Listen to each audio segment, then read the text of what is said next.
I came from the mud. There's dirt on my hands. What is going on, everybody? Welcome to the Starter Story podcast, where today can be the start to your story.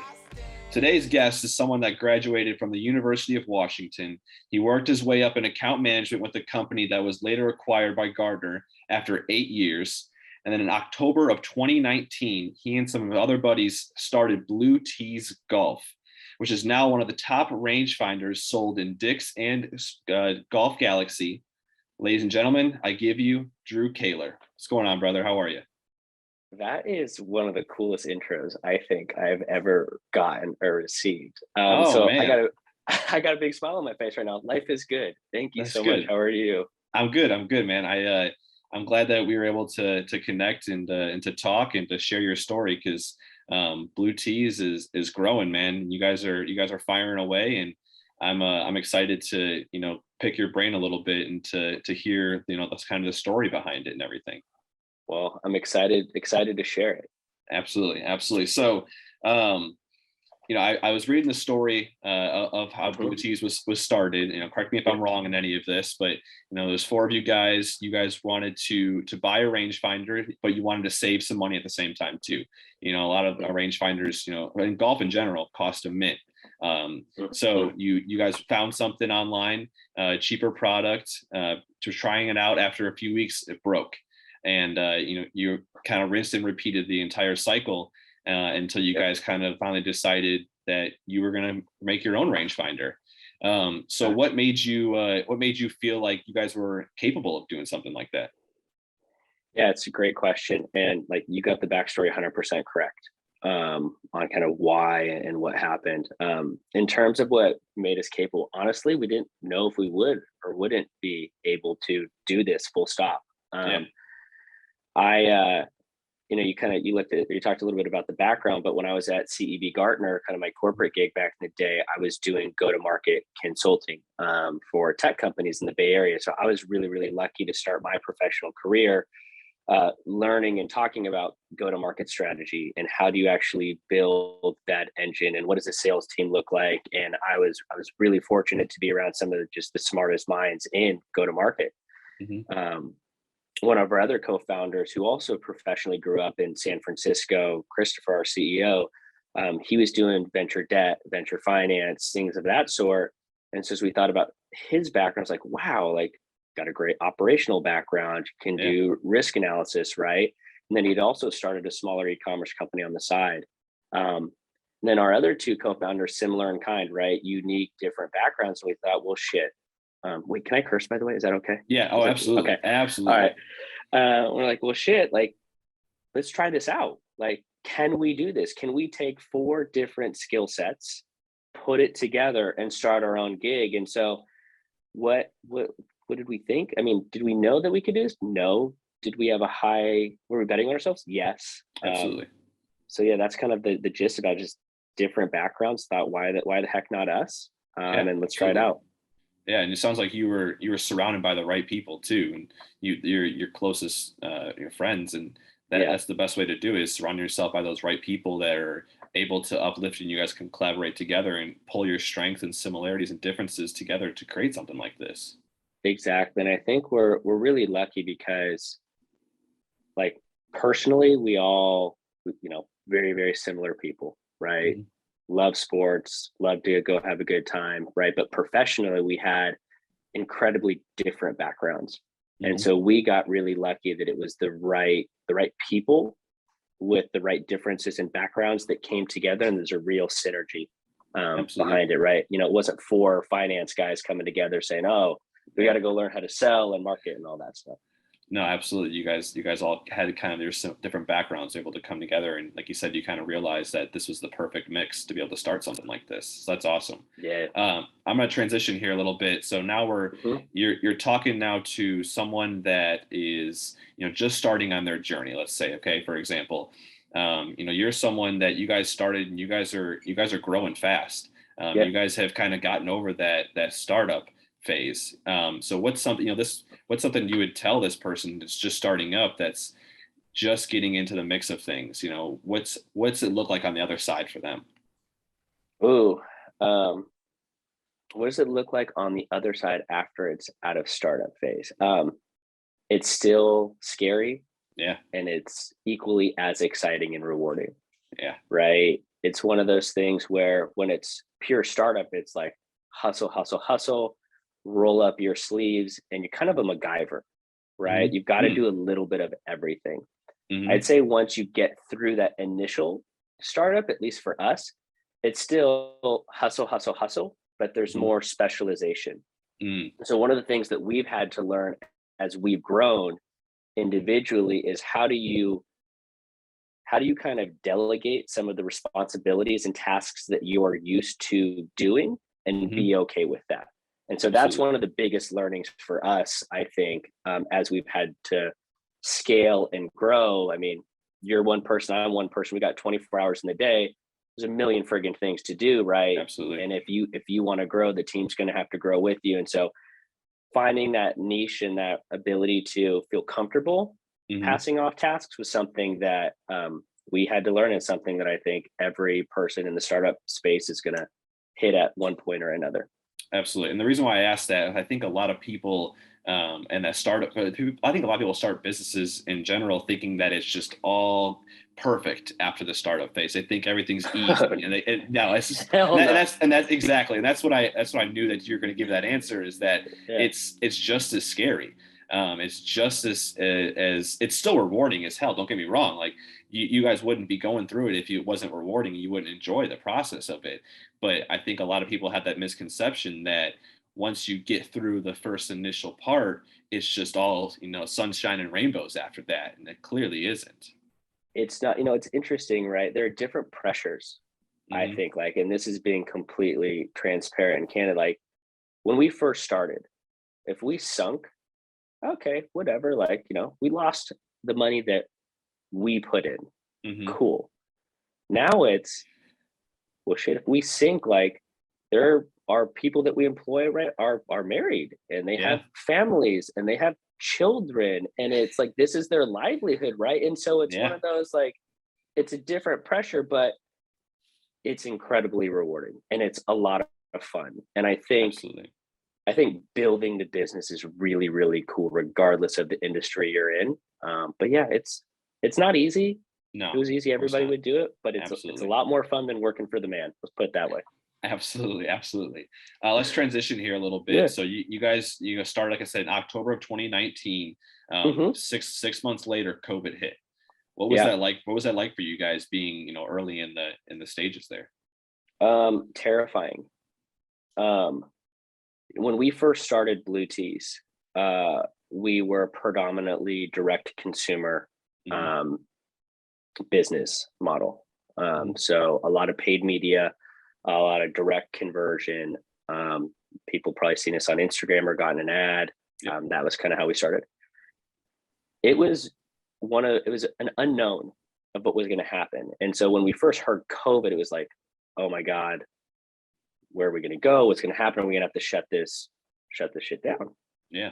What's interesting though, and COVID is an awful thing, but what it did for the game of golf was it boomed the game of golf, right? There are very, very few things that benefited from COVID, and golf was probably the largest, right? It was the one activity of which someone could go outside, could get some physical fitness, if you can consider it. Actually, I don't consider golf really physical fitness.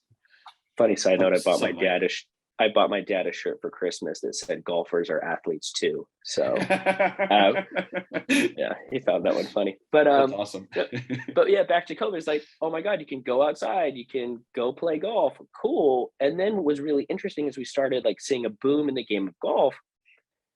Discretionary spending of people kind of halt, right? And rather than having to compete with, am I going to go travel today? Am I going to go out to the local, nice restaurant? Am I going to go spend my money here or there doing this? Everybody's like, well, I can't do any of that, but I can golf. So let's go buy some golf toys, of which we had a perfect golf toy, right? Absolutely. And so, we, candidly speaking, we were set up for success in that environment. We didn't have we don't have a physical, like, massive office or headquarters. We didn't have the overhead that we have to worry about. We didn't have to worry about sending people home. Like, I work from my home office type of things. You can see from the background. So it helped us, I think, kind of propel forward, and right place, I guess, right business model, right time for us in particular. Absolutely. Yeah. And I felt the same thing. I'm out local to Arizona. So golf was still very predominant, and it still obviously is, but especially during COVID times, that was one thing that never shut down. And it's great to see, like you said, it's right place, right time, right business. And it worked out. Obviously it's sad that some people did suffer obviously from it. But there was a good side in a sense, lightly saying, with the golf industry, because it definitely grew. I remember watching the match with, I'm trying to think who the first one was. It Phil Mickelson, and trying to think of who was the original one. Was it Phil No, it was Tiger wasn't the first one, was it? No, it was Tiger Phil was the first, and then I think it was Tiger Phil Brady Peyton was the second. Yeah. So I remember watching that, like, because sports was shut down, and there wasn't football, there wasn't NBA, there wasn't baseball. So I remember watching the match, and it was great to see. It kind of felt that sense of normalcy again. It was great. For sure. Great to see that. So let's change gears here again, and talking about a little bit about difficult situations. What do you think was the most difficult part of your journey so far? And this could be even before Blue Tees, just in, like you said, normal corporate life. I got two for you. The first one first one people don't think of when you start a company. Finding a name and a website is really hard, man. Yeah. We had the idea for a long time, and it took us, I don't know, 3 to 5 months to figure out a name. So that was the hardest part. Finding an available domain too is a bitch sometimes. A .com domain is really hard for anybody listening. Go out there and just spend 50 cents and go buy up domains, because some schmuck like me is going to come knocking on your door and going to pay a serious penny to buy that shit off of you. And God, it's wild. But finding a name is difficult.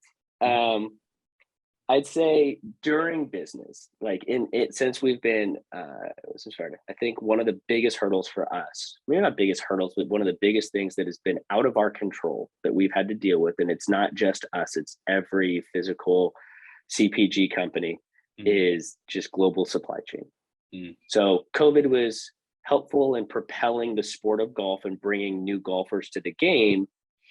One of the many awful side effects of it was just like, it's really hard for global supply chain. It's just like, it's crazy right now. I mean, I'm out here in Los Angeles, and if you go down to like Newport Beach and get up on a hill or so, like, you can see container ships just lined up at the port, like from the port of LA and port of Huntington, like down the coast. And so I'd say global supply chain and just shipping and logistics is really, really difficult. And I think that that's like a specialty that people can get into, right? If somebody, people are still in school that are listening to this, like, incredible profession to get into, to figure that out, to help people like us. Absolutely. And how do you guys combat that? Do you just kind of wait it out? And do you have like one manufacturer that you guys normally just do the work with? And you guys don't want to break that relationship, or do you guys kind of try new things and try and, get product a little faster? Our whole goal is to get rangefinders here to sell. And so for us, it's how can we do that quickly? We're really, really lucky in the size of our product, right? Like, it's small, it's not very big. Like, these are the boxes that they come in, right? Like, I can hold it in one hand, and so I can get these on an airplane, which is killer. I don't have to be on a container ship, right? It's not a massive golf bag. And so we're lucky that we can put these on planes and kind of circumnavigate the sea shipping component. But if you do that, it's more expensive to put stuff on a plane than it is on a boat. And so you've got to be able to take the punch in the mouth, right, kind of thing, on the margin there, and just roll with it. Absolutely. 2 more questions I've got for you. Where do you see yourself in Blue Tees in the next 5 years? Ooh, where do I see myself in Blue Tees? That's such a good question. I would like to see Blue Tees in the next 5 year be a mainstay and a serious kind of mainstay in the golf space, right? So, when people think about golf brands and golf technology in particular, right? I would love for Blue Tees to be one of the first names in that conversation.